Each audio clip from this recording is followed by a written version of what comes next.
네, 정부의 부동산 규제 정책으로 1분기 서울 수도권 아파트값 상승률이 4년 만에 최저치를 기록했다고 하는데요. 1월 11일 대책 이후 서울 강남권 재건축 아파트 시가총액도 무려 1조 원이나 하락한 것으로 나타났습니다. 최근 부동산 시장의 하향이 언제까지 지속될 것인지 부동산 시장 동향을 서울 부동산경제연구소 최문섭 소장과 점검해 보겠습니다. 최 소장님 안녕하십니까? 네, 안녕하세요. 네, 서울 아파트값 상승률이 4년 만에 최저치를 기록했다. 최근 시장 동향 어떻습니까? 실제 이 같은 조사 내용을 뒷받침하고 있는지요?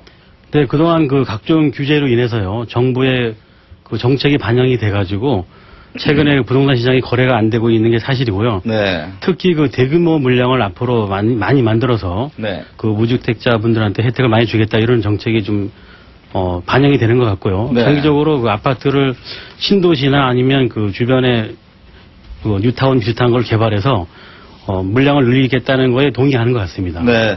서울 강남권 재건축 아파트의 하락 움직임이 두드러진다 이런 보도들이 많은데 네. 실제 어느 정도나 빠졌습니까?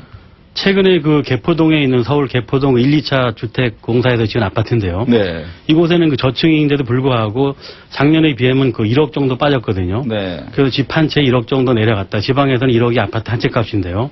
잠실 같은 경우에는 7, 8천만 원 정도 하락한 상태입니다. 그 예외로 많이 빠지는 상태인데 앞으로도 네. 조금씩 더 하락할 것으로 보고 있습니다. 재건축 대상이 밀집한 송파, 강남, 서초 예. 고가의 일반 아파트도 이제 뚜렷하게 하향 안정세를 보여주고 있는데 어떻습니까? 지난해 말부터 사실 강북 지역은 굉장히 탄력을 받고 상승 추세를 보여주고 있는데 지금 네. 상황은 어떤가요? 현재는 그 소폭으로 이제 하락했다가요. 네. 자, 어떤 경우에는 저평가되어 있는 곳에서는 약간씩 오른 데도 있지만요. 네. 강남권에는 전혀 움직이지 않고 있고요. 앞으로도 그 강북권에는 약간씩 오를 가능성이 높습니다. 네. 뉴타운 그 분양가가 정해지지 않아서 약간 영향이 있는데요.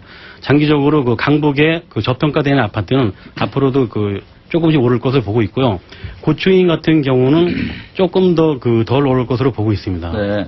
최근 보면 앞서도 그 뉴타운 서울시 박기소 단장한테 얘기를 들었습니다만 네, 예, 예. 강북 주에는 규제 완화가 상당히 활발하게 네. 지금 진행되고 있는데 예. 이 같은 것들이 어떻습니까? 추후 부동산 시장에도 적지 않은 영향을 주리라고 예상해 볼 수 있는지요? 일단 그 규제가 많지만요. 네. 그 아무리 규제가 많아도 그 강북 같은 경우에는 사실 용적률을 많이 높여줘야 됩니다. 네. 그 뭐 종부세라든가 여러 가지 문제가 있지만 그 우선은 아파트를 가지고 있는 분들이 팔지 않기 때문에요. 그동안 이제 서울 같은 경우는 강북의 가장 대표적인 뉴타운이 가격이 결정이 되면은 다시 재건축을 하든지 아니면 장기적으로 전세를 줘서 장기 보유를 하든지 그런 결정이 날 것으로 보고 있습니다. 최 소장님께서 보시기에 어떻습니까? 최근의 하락세가 그야말로 이제 본격적인 하락세로 접어든 것인지 아니면 여전히 관망하고 있는 상황인지 어떻게 보시는지요? 최근에 그 하락세가 그 재건축 위주로 많이 내려가고 있는데요. 네. 기존 그 아파트, 고층 아파트인 경우는 하락세가 덜하고 있습니다. 네. 그리고 앞으로 그 아무래도 대선 영향이 있는 것 같은데요. 네. 현 정부에서 그 마지막 막판에 그 아파트 가격을 안정시킬 수 있는 그런 정책이 나온 것 같아서 그동안 법이 워낙 많이 나왔기 때문에요. 그 심리적인 이축이 돼서 당분간 이 상태로 유지될 것으로 보고 있습니다. 네. 그러면은 앞으로 추가적으로다가 상승 그 요인은 여전히 남아있다 이렇게 보시는 건죠? 특별한 정책이 안 나고 정책대로 움직이지 않고요. 네. 뭐 신도시를 다시 발표하지 못한다든가 또 그 국민을 이해시킬 수 있을 만한 그런 땅 후보지가 발표가 되지 않으면 네. 물량이 적어지면 또 오를 거라는 그런 심리감에 불안한 상태라고 볼 수 있습니다. 네. 전세 시장 요즘 분위기는 어떻습니까? 이사철이 이제 본격화되고 있는데. 전세는 그 매매가 전혀 이루어지지 않고 있기 때문에요. 네. 일단 이사를 가지 않기 때문에 전세가 움직이지 않고 있습니다. 네. 그리고 최근에 그 잠실의 그 재건축 조합 같은 경우에는 10,000가구 이상이 곧 완공이 되거든요. 네. 아무리 강남이 집값이 비싸도 10,000명 이상이 입주하는데 실제 거주했던 집이 이사하는 경우는 50%밖에 안 되고요. 네. 전세 시장은 물량이 많은 편이고 안정될 것으로 보고 있습니다. 최근 보면 이제 무주택자들의 경우 집을 사기보다는 좀 네. 낮게 공급되는 그런 아파트의 청약 네. 이쪽에 관심들이 쏠리고 있는데 무주택자들의 어떤 그 내 집 마련 전략은 어떻게 가져가시는 게 지금 효율적이라고 보십니까? 현재 무주택자가 많은데요. 네. 현재 무주택자가 그 전세로 살고 계신 분은 그래도 돈이 많은 분입니다. 네. 전세값도 없고 그냥 돈 얼마 없으신 분들은 집을 사기가 어렵고요. 만약에 집을 사시게 된다면 그 신규 분양의 그 시장을 봐야 되는데요. 신규 분양 같은 경우에는 지구 단위 개발이 되는가 신도시라도 서울 수도권에서 가까운 곳에서는 분양이 될 것으로 보고 있고요.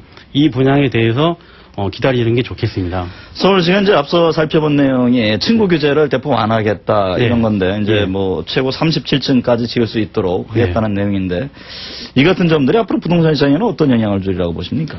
근데 강남 집값을 잡는데 우선은 그 강북의 뉴타운 지금 그 시행되고 있는 곳은요. 네. 만약에 용적률을 높이거나 층수를 높이는 건 좋은데요.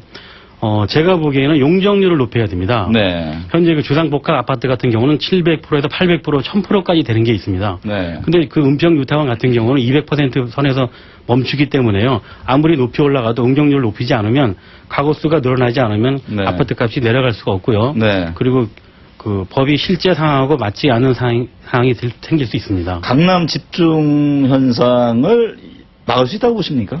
일단 은평이라든가 뉴타운이라든가 새로 생기는 그 용적률을 높이거나 그러면 네. 충분히 영향을 받습니다. 네. 다음 주 이제 목요일이죠. 29일 소위 이제 청약 가점제를 주요내용으로 하는 청약제도 개편안이 발표될 텐데 네, 예. 어떻게 전략을 가져가야 되겠습니까? 일단 앞으로는 그 이후주택자 집을 가지고 계신 분들은 사실 그 당첨을 받기가 어렵습니다. 네. 그래서 당분간은 그 정부에서 주도하는 그런 그 일반 그 아파트보다는 민영에서 하는 것보다는 정부 정책의 의도로 분양되는 그런 집을 분양받아야 되기 때문에 네. 현재 그 민영 아파트는 기대하지 마시고 공영으로 가시는 분에 대해서는 기다리는 게 좋겠습니다. 네. 최문섭 소장님 오늘 말씀 잘 들었습니다. 네, 감사합니다.